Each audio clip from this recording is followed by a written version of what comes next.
Ingles.fm, Real English Conversations, Series 1. Podcast 11, Marriage and Divorce, Matrimonio y Divorcio. Este podcast contiene una conversación real y sin guión entre dos hablantes nativos de inglés, Mark y Tom. Oirás primero la conversación y a continuación una clase de inglés con explicaciones en español. Cada podcast viene con un workbook detallado que puedes descargar desde nuestra página web, ingles.fm. Incluye una transcripción completa de la conversación, listas de vocabulario, notas culturales y la clase. Recuerda que los miembros de nuestra lista de distribución reciben gratis transcripciones extra de nuestros podcasts, además de muchas otras cosas gratis. Así que no olvides apuntarte al consultar la página. ¡Buena suerte! Hi and welcome back. My name's Tom and I'm sitting here with Mark again. Hi Mark. Hi Tom. Today we're back in Park Miro and we're surrounded by parrots that you might better hear in the background, and there's lots of pink flowers and palm trees around us. It's a hot day, the sun's just come out, and we're going to talk all about marriage and divorce. This is the last in the series, so thanks for joining us. Anyway Mark, we'll begin. Can you explain what the definition is of marriage? Marriage is defined as a social union or legal contract between individuals. Okay, and where did it originate? How did marriage originate?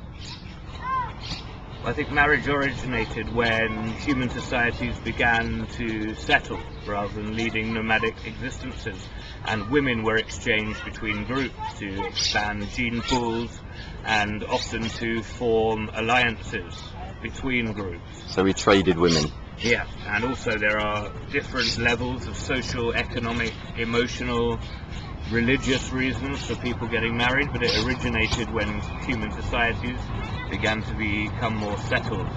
Okay, so now looking a little bit at marriage across cultures, what are some of the different views on marriage? Well, most societies are based on monogamous marriage, which is between two people. Monogamous. Monogamous. No, that's alright, carry on. Normally a man and a woman, but there are other cultures where there is often one woman and several men, or one man and several women, which is known as polygamy. Yeah. Well, basically there's different kinds of monogamy. There's social monogamy and serial monogamy, sexual monogamy and so on. And social monogamy is what we practice in human society, where we basically form a unit with our spouse and raise a family, and it's with one other spouse generally. But in some cultures, in 80 or 85% of cultures, polygamy, which means having more than one husband or wife, is still legal. It's just not practiced so much because of the economic cost of maintaining more than one husband or wife. Anyway, moving on, same-sex marriage. Can you tell us a little bit about that? Known also as gay marriage. Yes, because as the name implies, it's normally a marriage between two men or a marriage between two women. Now, it's not permitted, as you can imagine, by the Catholic Church, but I'm sure the Church in general, or religious institutions in general, don't look favourably upon this. But in the UK, for example, it's not a legal marriage between two people of the same sex, but the couples can enter into civil partnerships, which is more or less like being married on paper. Without the official title. Yes, and that's been around for about 5 years now. It was introduced in 2005. Okay, and I'll just briefly explain about Spain as well, because it's very interesting. It's the third country in the world to legalise same-sex marriage, which was a surprise, seeing as it's such a Catholic country. And it's been legal since 2005, when Zapatero introduced it, and 66% of the population supported that, but the Pope came out and warned about weakening family values. There are now 3,500 same-sex marriages a year in Spain. In Catalonia, where we are now, is top, with about 900. Now, what about South America? Oh, Argentina recently, I believe last week. Or even this week, I think it was. It was on the BBC News website. Well, they were the first country in Latin America to legalize gay marriage, although it was permitted in the city of Buenos Aires prior to that, and in Mexico City it's illegal, but again only in the city, not the country as a whole. So Argentina are the first Latin American country to actually legalize gay marriage throughout the country. Okay, so now we're just going to look a little bit some stats and facts on marriage. In the USA, 10 to 15% of women and 20 to 25% of men engage in extramarital sex, and in Thailand, where I used to live, it's as high as 35%. Does that surprise you? It does, because the American statistic is odd. If 20 to 25% of men engage in extramarital sex, with only 10 to 15% of women admitting the same, what happens to the difference? Well, it means that lots of men are seeing the same women, doesn't it? Anyway, we'll have a think about that one. And what else? In Tibet is the largest polyandrous country, and what that means is that there's one wife and many husbands, and often the brothers share their wives, and sometimes with the fathers too. And this is arisen through the need for resources. It's based on the society and the need to share resources. It's just not economical to have one and one. So it's more socially convenient than anything else to help the group as a whole. Yeah, exactly. So now, talking a little bit about divorce. Divorce is the final termination of a marital union, cancelling the legal duties and responsibilities of marriage. Now, in Western countries, it doesn't actually declare a marriage null and void. That is something called annulment, and that basically effectively states that the marriage never existed in the first place, whereas divorce is a separation, and it cancels the marriage status of the parties. And there are two types of divorce, and these are two types of reasons for divorce. One are fault-based divorces and no-fault-based. And what this means is that fault-based divorces are ones where one of the two parties involved did something wrong, whether that was having an affair or attacking the other partner and so on. And no fault based are where there's a mutual agreement in the parties want to separate. So just like a normal breakdown in a relationship between two people. Exactly. They grow apart, they happen to be married, so it's no one's fault, it's just an unfortunate occurrence. Yeah, but the interesting thing is that before 1975, the only one that was actually legal was the fault-based divorce. So before 1975, internationally, you had to prove that your partner had done something wrong to get a divorce from them. So it may have made it more difficult in cases of the no fault, where there was nothing to report, but the two people still wanted to separate, but it was impossible. Exactly. They were forced to live together despite not wanting to. And what are some of the issues that arise from divorce? Obviously there's the question of support or maintenance or alimony, as it's called. What else?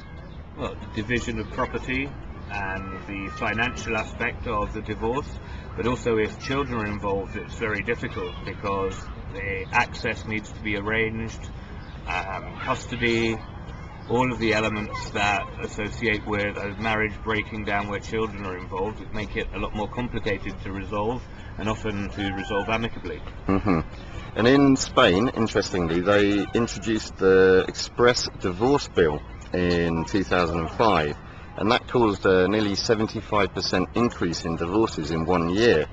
Now that might be a shocking statistic, but what was the reason for that? Well, in the past, especially under Franco, it was nigh on impossible to get a divorce, so many people did what was known as a Spanish divorce, which is basically remaining legally married but living separate lives. So when the law changed, allowing them to divorce, I would imagine that many of these people who had been living separately, yet still married for many years, decided to formally change the status and to get a legal divorce. Yeah, so there were a lot of divorces that year. And in the UK, divorce was legalised in 1857, and there's an interesting list that I found of causes for divorce in the UK. And let's go through some of these. Affairs was the top, with 27%. And emotional and physical abuse 17%. Midlife crisis, 13%. That's interesting. Strange one, yeah. Yeah. Addictions, as in to alcohol and gambling, etc., 6%. And then finally, workaholism. I'm sure that must have increased recently because everyone's working much longer hours, tied to the desk or working from home, spending less time with their partner or their family. I guess that's another way of talking about the no-fault divorce, because the only fault being the person's job. Yeah, and would you say that 6% of divorces in Spain are caused by people working too much? That's interesting, because they definitely work very long hours here in Barcelona and in Catalonia, but they have longer for lunch. So I think with both partners working, they're probably used to it. They're not used to seeing each other very much in the evenings at all, which is why weekends are sacred. And the divorce rate in the UK is relatively low. It's 11 people every thousand married people, sorry. And it's been dropping in recent years quite a lot. And we had a couple of thoughts about that. And that's that maybe people are marrying later, so they're choosing their partners more carefully. Would you agree with that? I think so, because this year I've been to a couple of weddings and the people have been in their mid-30s. Now, a generation ago, people would get married in maybe their mid-20s. So if your cohabitation means that you can try out living with your partner before you get married, so if it works and then you formalize the relationship by getting married, there's probably less chance of it breaking down. Okay, and that fits with some of the USA statistics. In North America, 40% of all marriages end in divorce, but interestingly, in the liberal states, as opposed to the conservative states, there's a far lower rate, and that's because in liberal states people do marry later, so that would support your argument. Now, guess where the highest divorce rate in the world is? Well, we've discussed America and it's not them. No idea. Gibraltar. Really?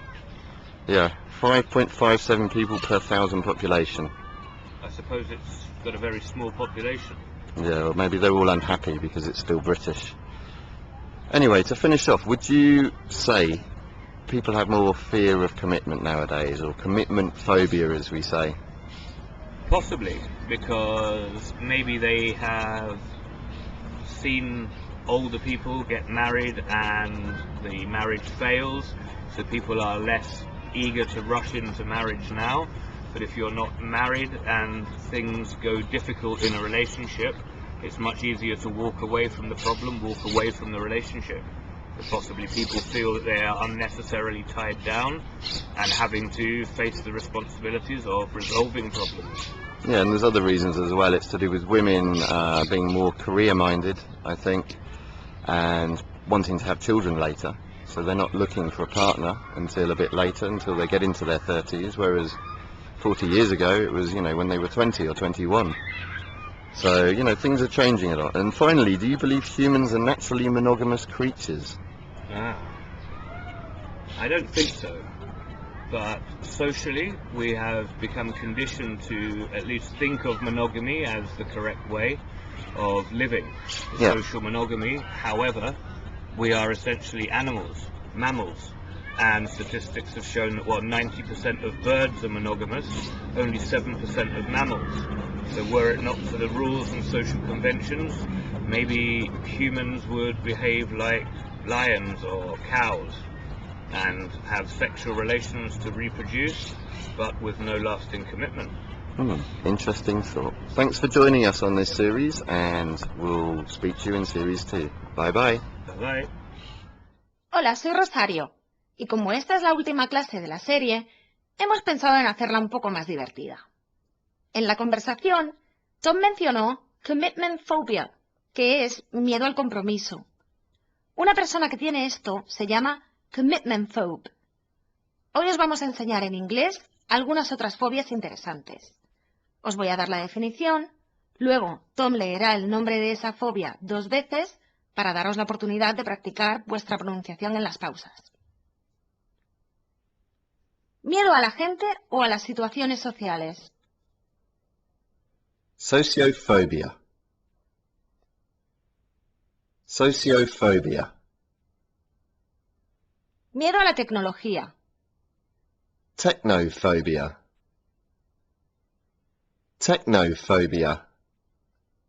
Miedo u odio a la homosexualidad o a los homosexuales.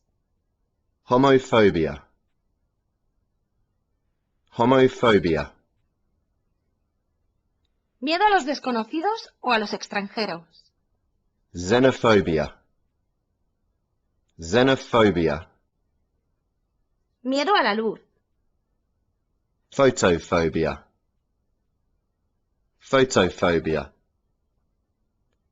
Miedo u odio a los musulmanes y al Islam. Islamophobia. Islamophobia. Miedo anormal o exagerado a los payasos o a la gente con la cara pintada. Coulrophobia. Coulrophobia. Miedo a bailar. Chorophobia. Chorophobia. Miedo a no estar localizable por teléfono móvil. Nomophobia.